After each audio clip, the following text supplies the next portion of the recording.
e daqui a pouco vou dizer para vocês se elas integram ou não a administração pública. Bom, elas são criadas para dar apoio a instituições federais de ensino superior, instituições de pesquisa científica e tecnológica. O objetivo delas é dar apoio a essas pesquisas, ok? Instituições de ensino superior. Então, elas vão receber verbas públicas. Se vão receber verbas públicas, como toda e qualquer fundação, elas se submetem à fiscalização do MP, ok? O MP fiscaliza todas as fundações públicas e privadas. Essas aqui são privadas, criadas por particulares e, portanto, se submetem à fiscalização do MP. Contratam pelo regime seletista, não é estatutário, tem PJ de direito privado, contrata pelo regime seletista. Para que elas possam ser qualificadas ou que possam receber a nomenclatura de fundação de apoio, elas têm que ter um registro prévio, estarem credenciadas no Ministério da Educação, Desporto e no Ministério da Ciência e Tecnologia. E esse credenciamento ele é renovado de 2 em 2 anos. Ok? Não acabou, não.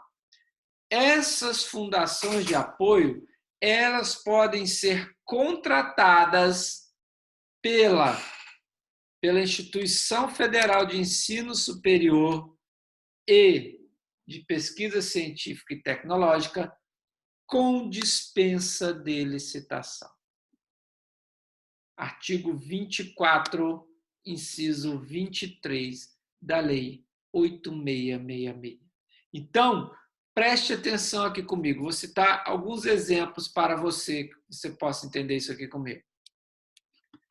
Fundação Universitária de Desenvolvimento, de Extensão e Pesquisa, ligada à Universidade de Alagoas, por exemplo. Fundação de Empreendimentos Científicos e Tecnológicos, ligada à UNB, Universidade de Brasília. Então, olha só, essas fundações aqui, ó, que são autarquias, o que aconteceu? Foram criadas fundações de apoio, aliás, essas fundações aqui, que são fundações de apoio, foram criadas para, conforme o próprio nome diz, apoiar, dar apoio a... Opa, aqui seria um ó. Para dar apoio a universidades públicas, instituições de ensino superior federais. O que acontece? A Universidade de Alagoas, então, com dispensa de licitação, celebrou um contrato administrativo com essa Fundeps aqui. E aí, o que aconteceu? Essa Fundeps, ela dá apoio às atividades de pesquisa científica e tecnológica realizadas pela Universidade de Alagoas. O que gera um problema muito grande nisso aí? Gente, aqui no Brasil não, mas lá na Europa estava acontecendo muita ilegalidade. Por quê? Estavam sendo criadas, não estou dizendo dessas aqui não, mas isso cria o risco de se criar fundações privadas para receber verbas públicas e não exercerem suas funções. Mas essas fundações de apoio são exatamente essas entidades. Elas não são criadas nem mantidas pela União, são criadas por particulares. Olha, são criadas por particulares, não se sujeitam ao regime jurídico administrativo, recebem recursos públicos, que têm que prestar contas em razão disso, mas não integram a administração pública indireta. Não integram a administração pública indireta. E aí, a minha bateria está acabando, deixa eu dar um gás aqui nela. E aí, crianças, prestem atenção aqui comigo. Tem que fazer aquele credenciamento junto ao Ministério da Educação, que tem que ser renovado de 2 em 2 anos. E aí, uma vez criadas e credenciadas pelo Ministério da Educação, elas podem celebrar convênios ou contratos administrativos com a Instituição Federal de Ensino Superior de Pesquisa Científica ou Tecnológica. Ok? Mas o que você precisa saber? Que as fundações de apoio não integram a administração pública. Nem direta, conforme nós sabemos, porque a União, Estado, Federal, Municípios, muito menos a indireta. Fechou? Estão comigo? Fechamento? Beleza! Vamos agora, já que encerramos todas as entidades da administração pública indireta, temos mais quanto tempo, Sara? Fala para mim, Sara, tá dormindo? A Sara, ela liga aqui, bota isso aqui e vai tomar café, sai e abandona a gente, tá vendo? Tal como a maioria de vocês aí, né? Não, menino. Quanto tempo mais nós temos? Bastante? 40 minutos? Apareceu ainda, acho que uns 15 minutos ainda tem. Até mais. Beleza. Vamos falar então de... Falou até com a boca cheia, viu, Sara? Fundações... Ah, não, fundação de apoio nós já falamos. Vamos falar agora dos entes de cooperação. Vejam bem, crianças. Preste atenção. Entes de cooperação não integram a administração pública indireta, ok? Mas toda a doutrina trata desses denominados entes de cooperação dentro deste capítulo, porque tem muita coisa importante e cai em prova. Então, eles, entes de cooperação, não integram a administração pública indireta. O que são? Do que vivem? Do que se alimentam? Vejam bem, os entes de cooperação são pessoas jurídicas de direito privado que atuam em colaboração. Colaboração, por isso são entes de cooperação, que atuam em cooperação, em colaboração com o Estado, exercendo atividades sem fins lucrativos e atividade de interesse social. Então, nós temos 2 tipos de entes de cooperação. Ente de cooperação, portanto, é gênero, do qual são espécies as entidades paraestatais e as entidades do terceiro setor. E as entidades do terceiro setor se subdividem em OSs, organizações sociais, e OCIPs, organizações da sociedade civil de interesse público. Vamos então. Então, primeira coisa que você tem que fazer é gravar esta situação aqui, ó. Entes de cooperação são gênero, do qual são espécies as entidades paraestatais e as entidades do terceiro setor.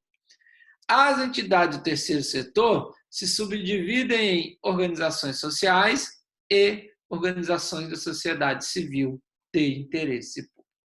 Faz esse mapinha mental na sua cabeça aí. Bom, sabedores, então, de que as entidades paraestatais e as entidades do terceiro setor são entes de cooperação que não integram a administração pública indireta, vamos conhecer cada um deles, já que vocês insistem. Vamos lá. Entidades paraestatais. O termo paraestatais vem do grego, que, aliás, eu entendo profundamente, porque o termo para significa, lá no grego, que estão ao lado. Então, entidades paraestatais são aquelas que estão ao lado do Estado. Veja, se estão ao lado, não estão dentro. Se eu estou ao seu lado, eu não estou dentro de você, né? Evidentemente. Se aquela coisa, se esse celular está do lado deste computador, ele não está dentro.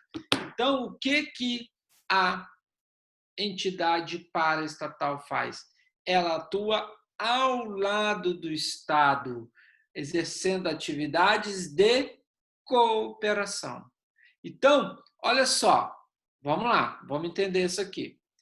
São pessoas jurídicas de direito privado, portanto, todas as entidades paraestatais têm PJ de direito privado que atuam em colaboração, em cooperação com o Estado, ou seja, exercem serviços de utilidade pública que não são serviços públicos. Ok? Quem são? Vou ser bem objetivo, porque o nosso tempo é exíguo. Quem são as entidades paraestatais? Tem uma divergência doutrinária gigantesca. Há quem sustente que as entidades paraestatais são as empresas públicas, sociedade de economia mista, mais os serviços sociais autônomos. Há quem entenda que são só as empresas públicas, sociedade de economia mista. Mas veja, se são as empresas públicas, sociedade de economia mista, aquilo que eu falei, elas são entidades de administração pública indireta. Se são entidades, estão dentro, não pode estar ao lado. Então, meus amigos, prevalece o entendimento de que as entidades paraestatais são denominados serviços sociais autônomos, que são pessoas jurídicas de direito privado criadas olha só, apesar de terem PJ de direito privado e não integrarem a administração pública, elas são criadas mediante autorização legislativa. Quem são, galera? São as entidades chamadas, que compõem o chamado Sistema S. Aquelas entidades que começam com a letra S. Senai, Senac, SESI, SEST, ou seja, são entidades de direito privado que dependem de autorização do Estado para serem criadas, portanto, dependem de autorização legislativa, mas elas não integram a administração direta. Então, quais são as entidades paraestatais? São os chamados serviços sociais autônomos, ou seja, aquelas entidades que começam com a letra S. Vocês conhecem aqui, alguns aqui, você vai lá no SESI pegar, na academia, né? Pegar uma piscininha, enfim, aquelas coisas todas. Esses são serviços, olha só, o SESI ele presta serviço de utilidade pública, que não é um serviço público, mas ele atua ao lado do Estado, em colaboração com o Estado, exercendo atividades de utilidade pública. Então, ficou fácil, não ficou? Que as entidades paraestatais são aquelas entidades que compõem o chamado Sistema S. Beleza? Mas existe aquele ditado: pior seria se pior fosse. E a coisa piorou. Porque, recentemente, alguns serviços sociais autônomos foram criados sem observar a nomenclatura tradicional, começada com a letra S. Só para sacanear, né? O que acontece? A chamada Agência de Promoção e Exportações do Brasil, Apex Brasil, e a Agência Brasileira de Desenvolvimento Industrial, a BDI, elas também são serviços sociais autônomos e não começam com a letra S. Ok? Então, quais são os serviços sociais autônomos que são as entidades paraestatais? São as entidades que integram o sistema S. SESI, Senai, Senac, Senat, Senar, etc.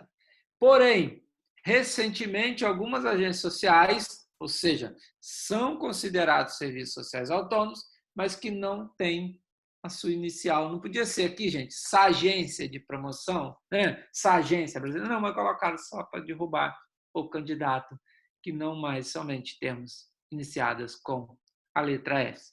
Quais são, então, as categorias quais são as características das entidades paraestatais? Vejam bem,